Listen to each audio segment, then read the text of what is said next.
ஹல்லேலூயா, ஹல்லேலூயா. பாருங்க, கர்த்தர் சொல்றாரு, இஸ்ரவேலை ஆசீர்வதிப்பது கர்த்தருக்கு பிரியமா.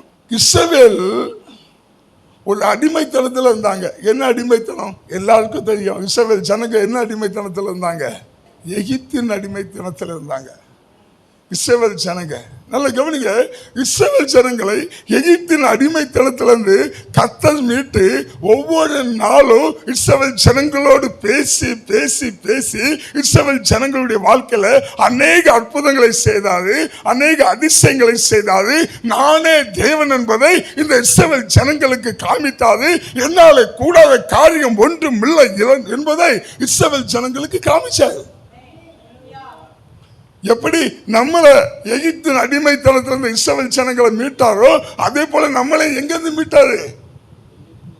எகிப்தின் அடிமைத்தனம் அல்ல, ஏதோ ஒரு பாவத்திலிருந்து, ஏதோ ஒரு குற்றத்திலிருந்து, ஏதோ ஒரு அடிமைத்தனத்திலிருந்து, ஏதோ ஒரு சுவையிலிருந்து நம்மளை என்ன செஞ்சாரு? மீட்டுட்டாரு. இஸ்ரவேல் ஜனங்கள் மீட்கப்பட்டது போல நாமும் மீட்கப்பட்டோம். ஹல்லேலூயா. நம்மெல்லாம் யாரும் கேட்டீங்கன்னா மீட்கப்பட்டவர்கள், இயேசு கிறிஸ்துவின் ரத்தத்தினால் மீட்கப்பட்டவர்கள். அந்த விலையேறப்பட்ட ரத்தத்தை நமக்காய் சிந்தி நமக்குள்ளால மீட்பை கொண்டு வந்திருக்கிறார். அப்போ நம்ம என்ன செய்யணும்னா, எல்லா சூழ்நிலையிலையும் எல்லா சந்தர்ப்பத்திலையும் தேவனை முன்வைத்து நடக்கணும். இஸ்ரவேல் ஜனங்க என்ன செஞ்சாங்க தெரியுமா? தேவனிடத்திலிருந்து அநேக நன்மைகளை பெற்றுக்கொண்டாங்க. ஆனால் தேவனுக்கு விரோதமாய் வணங்கா கருத்துள்ளவர்களாக இருந்தாங்க. தேவனுக்கு விரோதமாய் முரட்டாட்டம் உள்ளவர்களாக இருந்தாங்க. தேவனுக்கு விரோதமாய் கீழ்ப்படியாத ஜனமாய் இருந்தாங்க. இதனால தேவன் என்ன செய்தார்னா, மறுபடியும் இஸ்ரவேல் ஜனங்களை ஒரு சிறையிருப்புக்குள்ள கொண்டு வச்சார். மறுபடியும் ஒரு அடிமைத்தனம், மறுபடியும் ஒரு வேதனை, மறுபடியும் இதயத்தில் ஒரு விஷனம், மறுபடியும் இஸ்ரவேல் ஜனங்களுக்குள்ள ஒரு கஷ்டம். காரணம் என்ன தெரியுமா? ஏன் தெரியுமா? இந்த இஸ்ரவேல் ஜனங்களை தேவன் மீட்டு எடுத்தாரு. ஆனா மறுபடியும் ஒரு அடிமைத்தனம், மறுபடியும் ஒரு வேதனை, மறுபடியும் ஒரு சிறையிருப்பு, மறுபடியும் ஒரு பரிதவிப்பு. ஏன்னு கேட்டீங்கன்னா, தேவனுக்கு பிரியமானபடி வாழல. தனக்கு பிரியமானபடி என்னென்னலாம் விரும்பினாங்களோ, எதெல்லாம் தேவனுக்கு அருவருப்பா இருந்தாலோ அதெல்லாம் செய்தாங்களாம். பாருங்க, மோசே இஸ்ரவேல் ஜனங்களை வழிநடத்தி வர்றாருங்க. மோசே தேவனை சந்திக்க முடியாது, சீனாய் மலையின் மேல போயிட்டார். போன மோசையை காணல. உடனே என்ன செய்ததுக்கணும்? ஆரோன் அங்க இருக்கிறான். எல்லா ஜனங்களும் அப்படியே முழங்கால போட்டு ஆண்டு விட்டு முறையிட்டு இருக்கணுமா வேண்டாமா? மோசே தேவனை சந்தித்துக்கிட்டு என்ன செஞ்சுக்கிட்டு இருக்கிறான்? கற்பலகைகளை, அதாவது கட்டளைகளை வாங்கிட்டு கீழே வந்துகிட்டு இருக்கிறான். கீழே வரும்போது இங்க ஜனங்க என்ன செஞ்சுக்கிட்டு இருக்கிறாங்கன்னா, ஜனங்களுக்குள்ளால் இருந்த ஆபரணங்கள், அதாவது செய்ய வேண்டியது என்ன? மோசே காணல, தேவ சமூகத்தில் விழணுங்க. ஆண்டவரே, எங்களை வழி நடத்தி கொண்டு வந்த மோசையை காணலையே, அடுத்து நாங்க என்ன செய்யணும்னு எங்களுக்கு நீங்க பேசுங்கன்னு சொல்லி தேவ சமூகத்தில் உழ வேண்டியவங்க என்ன செஞ்சாங்கன்னா, மோசையை காணலன்னு உடனே நேரே எல்லாருடைய ஆபரணங்களை கலத்தி ஒரு ஆட்டுக்குட்டியை உண்டு பண்ணாங்களாம். வசனம் சொல்லுது, இந்த ஆட்டுக்குட்டியை எதுக்கு உண்டு பண்ணாங்களான்னா, இந்த ஆட்டுக்குட்டி முன் செல்லும்படியாக.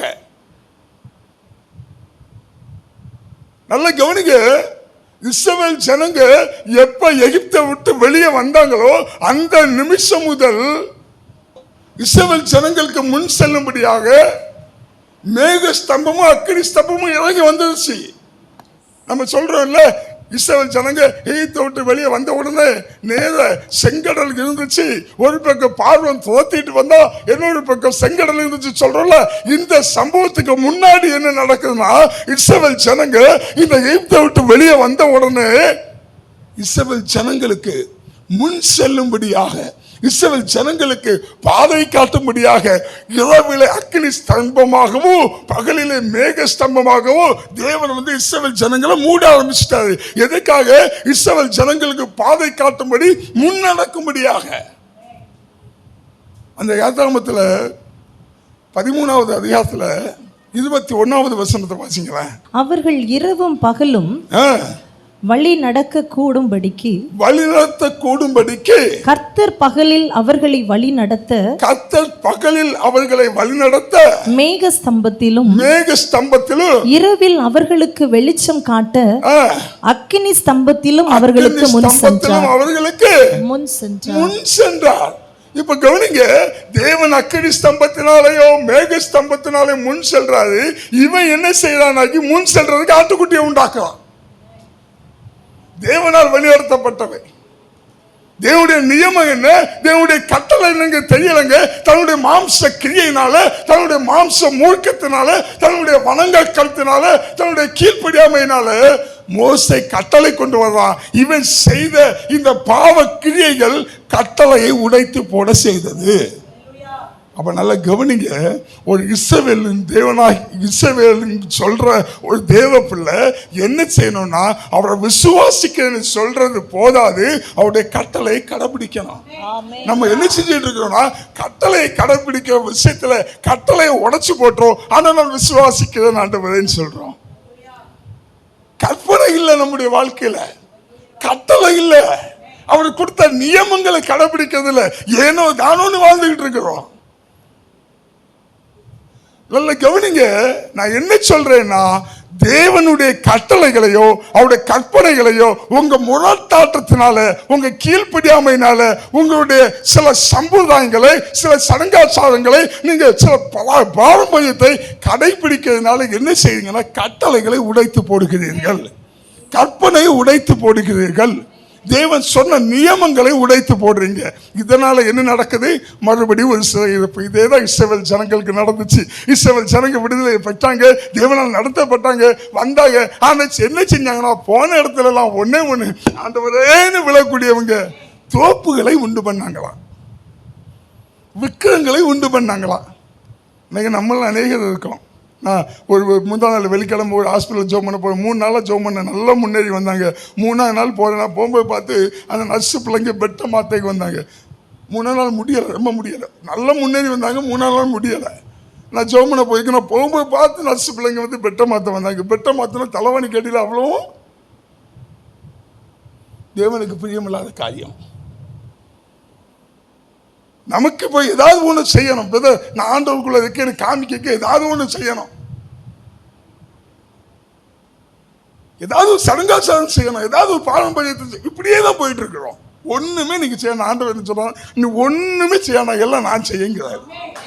நம்ம என்ன சொல்றோம்னா, நீங்க இல்ல ஆண்டவர், நான் செய்யறேன் ஆண்டவர். அப்படி செஞ்சு செஞ்சு செஞ்சு செஞ்சு இந்த இஸ்ரவேலை எதையாவது ஒண்ணு மாறி மாறி செஞ்சு செஞ்சு மறுபடியும் பாபிலோன் சிறையிருப்பு, மறுபடியும் பாபிலோன்ல போய் நம்மளும் இப்படிதான் மறுபடியும் ஏதாவது ஒரு பிரச்சனை மாட்டுக்கிட்டு, ஐயோ போச்சு, ஐயோ என் ஆசீர்வாதம் போச்சு, என் சரீரத்தில் இந்த பலன் போச்சு, என் குடும்பத்தில் பிரச்சனை மேல பிரச்சனையா இருக்குது, எனக்கு நிம்மதி இல்லையே, எனக்கு சமாதானம் இல்லையே, எனக்கு சந்தோஷம் இல்லையே, என் வாழ்க்கையில எல்லாம் செயல்ந்து போச்சு, எல்லாம் செத்து போச்சு, எல்லாம் உழந்து போச்சு சொல்லிட்டு இருக்கிறோம். இஸ்ரவேல் இப்படிதான் சொல்றான். மறுபடியும் பாபிலோன் சிறையிருப்புல இருந்துகிட்டு என்ன சொல்றான்னா, என் வாழ்க்கையில எல்லாமே முடிஞ்சு போச்சு. எசேக்கியேல் புஸ்தகம் 37வது அதிகாரத்துல இந்த 11வது வசனத்துடைய 2வது பகுதியை வாசிங்களேன். அவர்கள் எங்கள் எலும்புகள் உலர்ந்து போயிற்று. கவனிங்க, இஸ்ரவேல் சொல்றான், எங்கள் எலும்புகள் உலர்ந்து போயிற்று, எங்கள் நம்பிக்கை அற்று போயிற்று, எங்கள் நம்பிக்கை அற்று போயிற்று, நாங்கள் அறுப்புண்டு போகிறோம் ஏன் தெரியுமா? பாபிலோன் சிறையிருப்புல இருக்கிறான். இவனுக்கு இஸ்ரவேலனுக்கு ஒரே ஒரு காரியம் தெரிஞ்சுட்டு, தன்னுடைய வாழ்க்கையில எல்லாமே முடிச்சு போச்சு. எங்கள் நம்பிக்கை அத்து போயிற்று, எங்கள் எலும்புகள் உலர்ந்து போயிற்று, நாங்கள் அறுப்புண்டு போகிறோம்னு சொல்லி இஸ்ரவேலன் கதறான். காரணம் என்ன தெரியுமா? இஸ்ரவேல் எல்லாம் பாபிலோன் சிறையிருப்புல இருந்து கதறாங்க. காரணம் என்ன தெரியுமா? இந்த இஸ்ரவேலரை கர்த்தர் ஒப்பு கொடுத்துட்டாரு. ஏன் ஒப்பு கொடுத்தாரு? நியமத்தின்படி நடக்கல, கட்டளையின்படி நடக்கல, பிரமாணத்தின்படி நடக்கல, கற்பனையின்படி நடத்து. பக்கத்தில் சொல்லுங்க, எந்த காரணம் கொண்டும் கற்பனையை மீறி நடக்காதீங்க. கட்டளையை மீறி நடக்காதீங்க, நியமங்களை மீறி நடக்காதீங்க, சடங்காச்சாரங்களை கடைபிடிக்காதீங்க, கலாச்சாரங்களை கடைபிடிக்காதீங்க, பாரம்பரியத்தை கடைபிடிக்காதீங்க. கடைபிடிச்சா மறுபடியும் உங்களுக்கு சிறையிருப்பு தான். பாருங்க, பலவிதமான பாரம்பரியத்தை கலாச்சாரத்தை கடைபிடிச்சு இஸ்ரவேலை இப்ப என்ன பண்றான்னா மறுபடியும் பாபிலோன் சிறையிருப்புல இருந்துட்டு சொல்றான், எங்கள் நம்பிக்கை அற்று போயிற்று, எங்க எலும்புகள் எல்லாம் உலர்ந்து போயிற்று, நாங்கள் அறுப்புண்டு போகிறோம். இந்த சூழ்நிலைக்கு காரணம் என்னன்னு கேட்டீங்கன்னா, இவன் செஞ்ச தேவனுக்கு விரோதமான பிரமாணத்தினால தேவன் ஒப்பு கொடுத்துட்டாரு பாபிலோன் கையில. பாபிலோன் என்ன செஞ்சுட்டாங்கன்னா, இந்த இஸ்ரவேல் ஜனங்களை, இந்த இஸ்ரவேல் பட்டணத்தை முற்றுமாய் அழித்து இஸ்ரவேல் ஜனங்களை கொண்டு அடிமையா வச்சுட்டாங்க. அடிமையா வச்சது மட்டுமல்ல, இப்போ திரும்பி போகலான்னா இவங்களுக்கு பட்டணம் எப்படி சீரழிஞ்சு போச்சு, இஸ்ரவேல் பட்டணம் சீரழிஞ்சு போச்சு, யூதா பட்டணம் அழிக்கப்பட்டு போயிற்று, எருசலேம் ஆலயம் சுட்டரிக்கப்பட்டு போயிட்டு, இவங்களுக்கு எங்களுக்கு ஒரு தேசம் இருக்கு, எங்களுக்குன்னு ஒரு ஆலயம் இருக்கு, எங்களுக்குன்னு ஒரு இடம் இருக்குன்னு சொல்லி கொள்ள எதுவும் இல்லை. எதை குறித்து மேன்மை பாராட்ட ஒன்றுமில்லை. நிராயுதபாணியாய் எவன் கட்டளைக்கு கீழ்ப்படியிலையோ அவன் அத்தனை பேர் நிராயுதபாணியாய் மாறுவான். இப்ப நிராயுதபாணியாய் இருந்துட்டு சொல்றான், எங்கள் எலும்புகள் விழுந்து போயிற்று, எங்கள் நம்பிக்கை. அவருக்கு இரக்கம் உள்ளவர்ல, அவருக்கு இரக்கம் உள்ளவர்ல. இப்ப பாருங்க, எப்படி எகிப்துல இருக்கும்போது இஸ்ரவேல் ஜனங்களுடைய கூக்குரலை கேட்டாரோ அதே மாதிரி இவங்க பரிதவிக்கிற இந்த பரிதவிப்பை பார்த்து இறங்கி வர்றார். வந்து ஆண்டவர் என்ன செய்யறாருன்னா, இந்த பாபிலோன்ல சிறைப்பட்டிருக்கிறதுல எசேக்கியேலும் உதவி இருக்கான். எசேக்கியேல் யாருன்னு கேட்டீங்கன்னா ஆசாரிய வம்சத்தை சேர்ந்தவன். எசேக்கியேல் உடனே நீங்க எசேக்கியான்னு சொல்லக்கூடாது. எசேக்கியா வேற, எசேக்கியேல் வேற. புரிந்து கொள்ளுங்க. எசேக்கியாங்கிறது யாருன்னா தாவீது வம்சத்துல வந்த ஒரு ராஜா. எசேக்கியேல் யாருன்னா ஆசாரிய வகுப்பை சேர்ந்த ஒரு தீர்க்கதரிசி. இந்த எசேக்கியேல் புஸ்தகம் எசேக்கியேல் தீர்க்கதரிசி குறித்து எழுதப்பட்டிருக்கு. எசேக்கியேல் தீர்க்கதரிசியோடு தேவன் உறவாடின காரியம், தேவன் தரிசனம் கொடுத்த காரியங்களை குறித்து எசேக்கியேல் புஸ்தகத்தில் எழுதப்பட்டிருக்குது. இப்போ கவனிங்க, கொஞ்சம் சீக்கிரம் போகிறேன், டைம் போயிடுச்சு. இப்போ எசேக்கியேலுக்கு ஆண்டவர் தரிசனம் ஆகிறாரு. தரிசனம் ஆகி ஆண்டவர் என்ன செய்தார்னா, இந்த இஸ்ரவேலை இந்த அடிமைத்தனத்திலிருந்து நான் மீட்டெடுப்பேன், இஸ்ரவேல் மறுபடி அவனுடைய தேசத்துக்கு போவான் அப்படின்னு சொல்றதுக்காக ஆண்டவர் என்ன செய்தார்னா, எசேக்கியேலை தெரிந்து கொண்டு எசேக்கியேல் மேல அவருடைய கரத்தை வைக்கிறார். வாசிக்கலாம், எசேக்கியேல் 37:1. கர்த்தருடைய கை, கர்த்தருடைய கை என் மேல் அமர்ந்து. யாரு மேல? எசேக்கியேல் மேல். யாரு மேல அமர்ந்துச்சு? தீர்க்கதரிசியாகிய எசேக்கியேல் மேல கர்த்தருடைய கை அமர்ந்துச்சு. அமர்ந்து கர்த்தர் என்னை ஆவிக்குள்ளாக்கி, கர்த்தர் என்னை ஆவிக்குள்ளாக்கி வெளியே கொண்டு போய் எலும்புகள் நிறைந்த ஒரு பள்ளத்தாக்கின் நடுவில் நிறுத்தி என்னை அவைகளின் அருகே சுற்றி நடக்க பண்ணினார். நல்ல கவனிங்க, ஆண்டவர் என்ன செய்தார்னா, இந்த எசேக்கியா மேல அவருடைய கையை வைத்து எசேக்கியா ஆவியில கொண்டு போறார், மாம்சத்துல அல்ல. நல்ல கவனிங்க, ஒரு நிமிஷம் என்ன கவனிங்க, ஏதோ ஏதோ ஏதோ கவனத்தில் இருக்காதீங்க, தேவையான ஒரு சத்தியம். எசேக்கியேலை என்ன பண்றாருன்னா ஆண்டவர் ஆவியில கொண்டு போறாரு. எங்க கொண்டு போய் நிப்பாட்டுறாருன்னா, ஒரு பள்ளத்தாக்குல. இந்த பள்ளத்தாக்குன்னு சொல்ற இடம் என்னன்னு கேட்டீங்கன்னா, 2 மலைகளுக்கு இடையில இருக்கிற ஒரு சமபூமி தான் பள்ளத்தாக்கு. நல்ல கவனிங்க, இந்த பள்ளத்தாக்குல கொண்டு எசேக்கியேலை நிப்பாட்டுறாரு. இந்த பள்ளத்தாக்கு எப்படி இருக்குன்னா, எலும்புகளால் நிறைந்து இருக்குது. எலும்பு கூடு இல்லை. எலும்பு கூடுனா எப்படி இருக்கும்? மண்டை இருக்கும், மண்டையோட சேர்ந்து அதில் இருக்கிற அவயங்கள்லாம் இருக்கும், எல்லா எலும்பும் சேர்ந்து இருக்கிறது தான் எலும்பு கூடு. ஆனால் இங்கே எலும்பு கூடு இல்லை, எலும்பெல்லாம் தனித்தனியா இருக்குது. நல்ல கவனிங்க, இந்த எலும்புகள் மத்தியில எசேக்கியேலை என்ன செய்தானா, சுத்தி வர பண்ணினாராம், சுத்தி நடந்தானா. இந்த எலும்பு எப்படி தெரியுமா இருந்துச்சான்? திரளான சேனையாய், ஒரு பெரிய சேனையாய் எழும்பத்தக்க அவ்வளவு எலும்புகள் இங்க கிடக்குது. இப்போ இந்த எலும்பு எப்படி கடந்திருக்கும் நினைக்கீங்க? மண்டை இங்க கடந்தா கால் ஒரு பக்கம் கடந்திருக்கும், கை ஒரு பக்கம் கடந்திருக்கும். நான் நினைக்கிறேன் இந்த விரல் எலும்பெல்லாம் இருக்குல்ல, ஏன்னா அவங்களுக்கு சயின்ஸ் படி ஒரு குழந்தைக்கு 270 300, ஒரு முழு மனுஷனுக்கு எவ்வளவு இருக்குன்னா 206. இந்த குழந்தை வளர வளர வளர போனுகள்லாம் ஒன்னோடு ஒன்று இணைஞ்சிடும். அப்போ ஒரு வளர்ந்த மனுஷனுடைய போன் எலும்பு 206. இப்போ ஒரு மனுஷன் சிதறப்பட்ட எலும்பு 206 பீஸா கிடக்குது, ஒன்று கூட சேர்ந்து இல்லை, சதறி கிடக்குது. இப்போ நான் என்ன நினைக்கிறேன்னா, அங்கே ஒருவேளை ஒரு நாய் வந்துச்சுன்னு வைங்களேன், அது ஒரு எலும்பை தூக்கி கொண்டு எங்கேயாவது போட்டிருக்கோம்ல. ஒரு காகம் வந்து ஒரு எலும்பை கொத்தி கொண்டு ஒரு 300-400 மீட்டர் தள்ளி கொண்டு போட்டிருக்கோம்ல. ஒரு பருந்து வந்து ஒரு எலும்பு, ஒரு கை எலும்பு, விரல் எலும்பை கொத்தி கொண்டு ஏதாவது மரத்துக்கு மேலே வச்சிருக்கோம். கழுகு இருக்குல்ல, கழுகு வந்து கழுகு வந்து அது ஒரு எலும்பை கொத்தி இருக்கும். அதுக்கு வெயிட்டுக்கு தக்க ஒரு எலும்பை கொத்தி என்ன செஞ்சிருக்கோம்?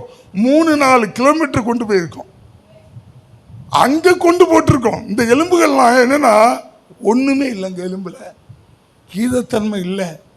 இந்த எலும்புல இந்த மஞ்சா போயிடுச்சு, எலும்புல இந்த பதம் போயிடுச்சு, இது உலர்ந்து போய் இருக்குதான். இந்த உலர்ந்த எலும்பை ஒவ்வொரு பறவைகள் ஒவ்வொரு இடத்துல கொண்டு வீசி இருக்கோம். அங்கங்கா கிடக்குது எலும்பு, ஆனா இங்க குவியலா கிடக்குது.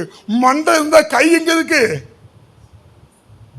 300 மீட்டர் தள்ளி கிடக்கு. கை விரல் எங்க கிடக்கு? 500 கிலோமீட்டர் தள்ளி இருக்குது. காலு எங்க இருக்குன்னா கழுகு தூக்கி கொண்டு 3 கிலோமீட்டர் தள்ளி போட்டுருச்சு. நடந்துக்குமா இல்லையா இதெல்லாம்? ஏன்னா இது சுக்கா காஞ்சி போச்சுங்க. அப்ப எத்தனை வருஷமா இது கிடக்குது? எத்தனை பறவைகள், நாய், ஓனாய் எல்லாம் இருந்துச்சா தெரியல. ஓனாய் எல்லாம் இருந்திருந்தா ஏதாவது எலும்பை தூக்கி கொண்டு ஏதாவது குகைக்குள்ள சந்துக்க பொந்துக்க வச்சிருக்கோம். எலும்பு எல்லாம் செதறி போச்சு. இங்க கொஞ்சம் எலும்பு கிடக்கு. நல்லா கவனிங்க, தலை இருக்கிறதுக்கு கால் இல்லை, கால் இருந்தா உடம்பு இல்லை, இப்படி கொஞ்சம் எலும்புகள், திரளான எலும்புகள் கிடக்குது.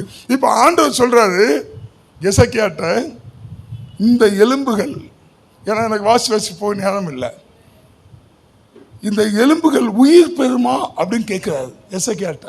நீர் அறிவியது, எனக்கு தெரியாது, நீர் அறிவியது, உமக்கு தெரியும் அப்படிங்கிறான்.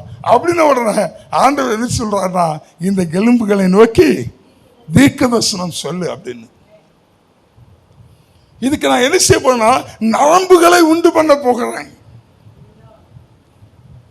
சதைகளை உண்டு பண்ண போகிறேன், பின்பு இதை தோலினால் மூட போகிறேன், அதுக்கு பின்பாக இதற்கு ஆவியை கொடுக்க போகிறேன். என்ன சொல்றேன்னா, உலர்ந்து போனவருடைய வாழ்க்கையில நரம்பை சீர்படுத்த போற, சதையை சீர்படுத்த போற, தோலை கொடுக்க போறேன், அவனுக்குள்ள மறுபடியும் ஒரு ஆவியை கொடுத்து அவனை மறுபடியும் உயிர்ப்பிக்க போறேன். இப்ப எசேக்கியா தீர்க்கதரிசி சொல்றாரு. சொன்ன உடனே ஒரு இரைச்சல் சத்தம் கேட்டுச்சான். அந்த வசனத்தை மட்டும் வாசிங்களேன். எசேக்கியேல் 37வது அதிகாரத்துல எசேக்கியா இந்த சிதறி போன எலும்பு இருக்குல்ல, இதுக்கு நேரா தீர்க்கதரிசனம் சொல்றார். அப்பொழுது அவர் நீ இந்த எலும்புகளை குறித்து தீர்க்க தரிசனம் உரைத்து அவைகளை பார்த்து சொல்ல வேண்டியது என்னவென்றால், உலர்ந்த எலும்புகளே, கர்த்தருடைய வார்த்தையை கேளுங்கள். கர்த்தராகிய ஆண்டவர் இந்த எலும்புகளை நோக்கி, இதோ நான் உங்களுக்குள் ஆவியை பிரவேசிக்க பண்ணுவேன், அப்பொழுது உயிரடைவீர்கள். நான் உங்கள் மேல் நரம்புகளை சேர்த்து உங்கள் மேல் மாமிசத்தை உண்டாக்கி உங்களை தோலினால் மூடி உங்களில் ஆவியை கட்டளையிடுவேன். அப்பொழுது நீங்கள் உயிரடைந்து நான் கர்த்தர் என்று அறிந்து கொள்வீர்கள் என்று உரைக்கிறார் என்று சொல்கிறார். எனக்கு கட்டளையிட்டபடியே, நல்ல கவனிங்க, எனக்கு கட்டளையிட்டபடியே நான் தீர்க்க தரிசனம் உரைத்தேன். நான் தீர்க்க தரிசனம் உரைத்தேன். நான் தீர்க்க தரிசனம் உரைக்கையில் ஒரு இரைச்சல் உண்டாயிற்று. நல்ல கவனிங்க, கருத்தாய் ஜெபிக்கிறவனுடைய வாழ்க்கையில அற்புதங்கள் நடக்க முன்னாடி தேவனுடைய இரைச்சல் சத்தம் கேட்குங்க. எலியா கருத்தாய் பர்வதத்துல ஜெபம் பண்ணும்போது அங்க ஒரு இரைச்சலின் சத்தம் கேட்டுச்சு. ஒரு பெருமழையின் இரைச்சல், ஒரு பெருமழையின் இரைச்சல் கேட்டது போல இங்க இந்த இவன் தீர்க்கதரிசனம் எசேக்கியேல் தீர்க்கதரிசனம் சொல்லும் போது இங்க ஒரு இரைச்சல் சத்தம் கேட்குது. இரைச்சல் சத்தம் கேட்ட உடனே என்ன நடந்துச்சுன்னா, எலும்புகள் எல்லாம் ஒன்றோடு வந்து தன் தன் எலும்போடு சேர்ந்து கொண்டது.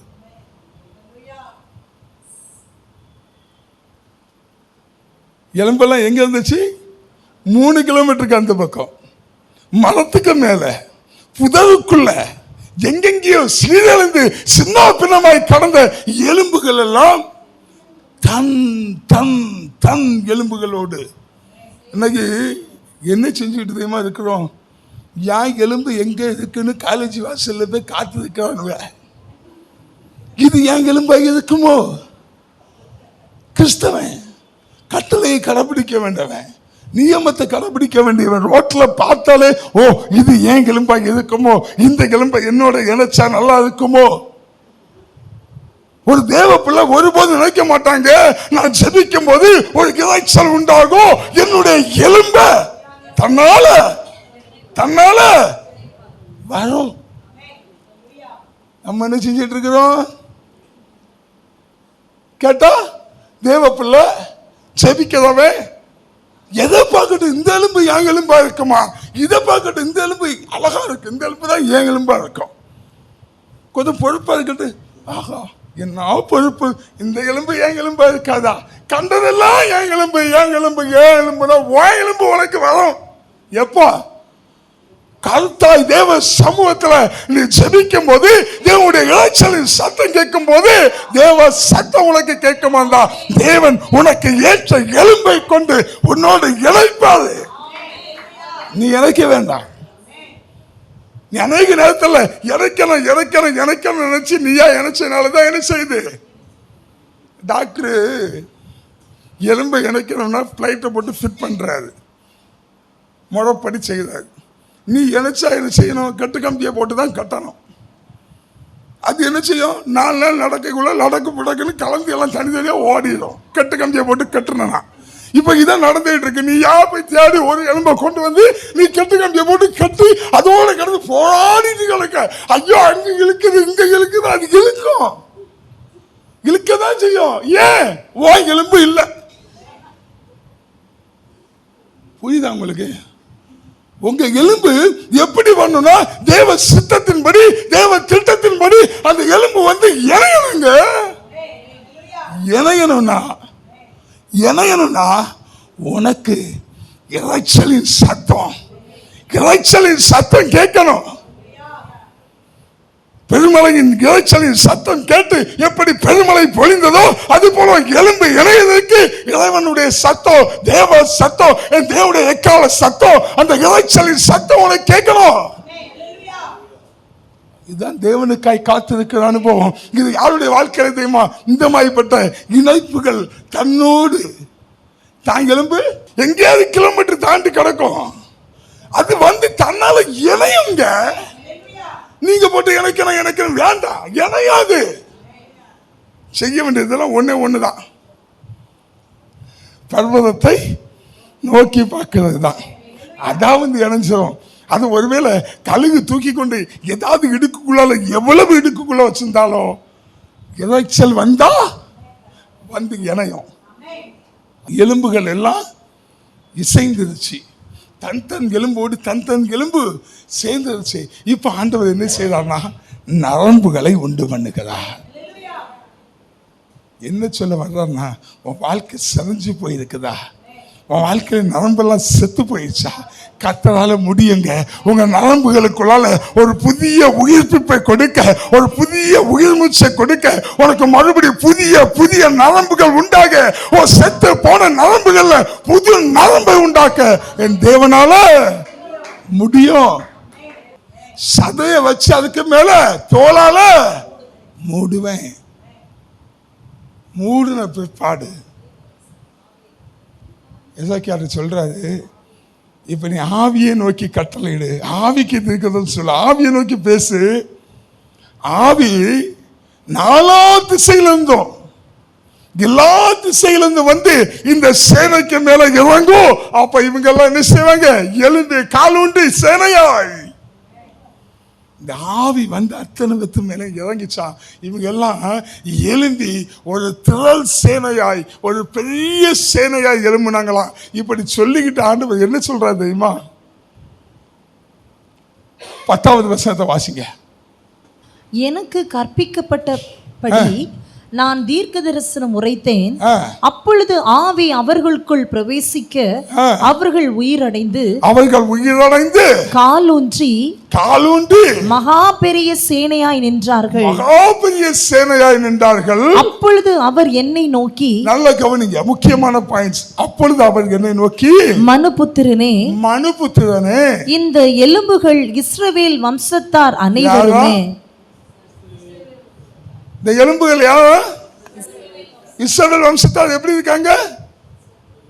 பாபிலோன் அடிமைத்தனத்தில் எங்கள் நம்பிக்கை அற்று போயிற்று, எங்கள் எலும்புகள் உலர்ந்து போயிற்று, நாங்கள் அறுப்புண்டு போகிறோம் அப்படின்னு சொல்லிக்கிட்டு எங்க இருக்கிறமா இருக்காங்கன்னா கல்லறைக்குள்ள இருக்கிறமா இருக்கிறாங்க. ஒரு விடுதலை இல்லாத வாழ்க்கை, ஒரு பிரேத குழிக்குள்ளால் இருக்கிறவே வாழ்றாங்க. தொடர்ந்து ஆண்டவர் சொல்றாரு, வாசிங்க, தொடர்ந்து வாசிங்க. இதோ அவர்கள் எங்கள் எலும்புகள் உலர்ந்து போயிற்று, எங்கள் நம்பிக்கை அற்று போயிற்று சொல்றாங்க, நாங்கள் அறுப்புண்டு போகிறோம் என்கிறார்கள். ஆகையால் நீ தீர்க்க தரிசனம் உரைத்து யாருக்கு? இஸ்ரவேலுக்கு தீர்க்கதரிசனம் உரைத்து அவர்களோட சொல்ல வேண்டியது என்னவென்றால், கவனிங்க, ஆண்டவர் என்ன செய்யறாருன்னா, இவனை கொண்டு போய் நேர ஆவில கொண்டு போய் எலும்புகளை தரிசனமாய் காட்டி, அதுக்கு நரம்புகளை உண்டு பண்ணி, அதுக்கு சதையை உண்டு பண்ணி, அதுக்கு தோலை உண்டு பண்ணி, அதை திரளாய் எழுதிருக்க செய்துக்கிட்டு மறுபடி கொண்டு எசேக்கியேலுக்கு விட்டுட்டாரு. விட்டுக்கிட்டு இப்ப சொல்றாரு, நீ இந்த அடிமைத்தனத்தில் இருக்கிற, இந்த வியாகுலப்படுகிற, இந்த வேதனைப்படுகிற இந்த இஸ்ரவேலுக்கு இப்ப தீர்க்கதரிசனம் சொல்லு அப்படிங்கிறாரு. வாசிங்க. இதோ என் ஜனங்களே, நான் உங்கள் பிரேத குழிகளை திறந்து உங்களை உங்கள் பிரேத குழிகளிலிருந்து வெளிப்படவும் உங்களை இஸ்ரவேல் தேசத்துக்கு வரவும் பண்ணுவேன். இஸ்ரவேல் தேசம் எப்படி இருக்கு? ஒண்ணும் இல்லாம ஆயிற்று. தேசம் அழிக்கப்பட்டாயிற்று, தேசம் சுட்டரிக்கப்பட்டாயிற்று, ஆலயம் உடைத்து சுற்றிருக்கப்பட்டாயிற்று. இவங்களுக்கு உரிமைன்னு சொல்றதுக்கு இனி திரும்பி வரக்கு வாய்ப்பே இல்லை. ஆண்டவர் இப்போ தரிசனத்தை கொடுத்துட்டு போய் சொல்லு, நான் இந்த பிரேத குழியிலிருந்து உன்னை திருப்பி எங்க வர செய்வேன்? உன் சொந்த தேசத்துக்கு திரும்பி வர பண்ணுவேன். ஆண்டவர் என்ன சொல்ல வர்றாருனாக்கி, நான் இழந்ததை, நீ இழந்ததை மறுபடியும் உனக்கு கொடுப்பேன். நீ இழந்த பலத்தை, நீ இழந்த ஆரோக்கியத்தை, நீ இழந்த உன்னுடைய எல்லா சகல ஆசீர்வாதங்களை மறுபடியும் நான் உனக்கு கொடுப்பேன். தொடர்ந்து வாசிங்க. என் ஜனங்களே, நான் உங்கள் பிரேத குழிகளை திறந்து உங்களை உங்கள் பிரேத குழிகளிலிருந்து வெளிப்பட பண்ணும்போது நான் கர்த்தர் என்று அறிந்து கொள்வீர்கள். போதும். மறுபடியும் இந்த அடிமைத்தனத்திலிருந்து, உன்னுடைய கீழ்ப்படியாமையினால, உன்னுடைய முரட்டாட்டத்தினால, உன்னுடைய வணங்கா கழுத்தினால, உன்னுடைய அஜாக்கிரதையினால நீ தேவனுக்கு விரோதமாய் சில கட்டளைகளை, சில பிரமாணங்களை, சில கலாச்சாரங்களை, சில பாரம்பரியங்களை கடைபிடித்து நியமங்களை உடைத்து போட்டாயே, உன்னை மறுபடியும் நான் கொண்டு உன் ஸ்தானத்தில் நிலைநிறுத்து. அப்ப நான் கர்த்தர் என்று அறிந்து கொள்வாய். கர்த்தர் என்ன சொல்றான்னா, நான் மறுபடியும் உன்னை கட்டுவிப்பேன், நீ கட்டப்படுவாய், உன்னுடைய பலனை உனக்கு மறுபடி கொடுப்பேன், உன்னுடைய ஆரோக்கியத்தை நான் மறுபடி கொடுப்பேன், உன் நரம்புகளை நான் தொடுவேன், உன் சதைகளை நான் தொடுவேன், உன்னை தோல்னால மூடுவேன், மறுபடியும் உனக்கு புதிய ஆவியை கட்டளையிடுவேன், நீ மறுபடியும் எழும்புவாய், நீ மறுபடியும் ஜெயிப்பாய், நீ மறுபடியும் ஆரோக்கியம் பெறுவாய், நான் யார் என்று நீ அறிந்து கொள்ளுவாய். அப்படிப்பட்ட தேவன் நம் தேவன். நீங்க சொல்லலாம், எல்லாம் உலர்ந்து போயிற்று, நம்பிக்கை அத்து போயிற்று, நாங்க நிர்விசாரமாய் எண்ணப்படுகிறோம், நாங்க எல்லாராலையும் அறுப்புண்டு போகிறோம்னு நீங்க நினைச்சுக்கிட்டு இருக்கீங்க. கர்த்தர் சொல்றாரு, மறுபடி நான் உன்னை கட்டுவேன், நீ கட்டுவிக்கப்படுவ, நீ உயர்த்தப்படுவ, நீ ஸ்தானத்துல நிலைநிறுத்தப்படுவ, உனக்கான அங்கீகாரத்தை உனக்கு கொடுப்பேன், உனக்கான ஸ்தானத்தை உனக்கு கொடுப்பேன், உன் சதையெல்லாம் நான் புதிதாக்குவேன், உன்னுடைய நரம்புகளை புதிதாக்குவேன், உன்னுடைய தோலை புதிதாக்குவேன், உனக்கு புதிய ஆவியை கொடுப்பேன், நீ புதிய மனுஷனாவாய்.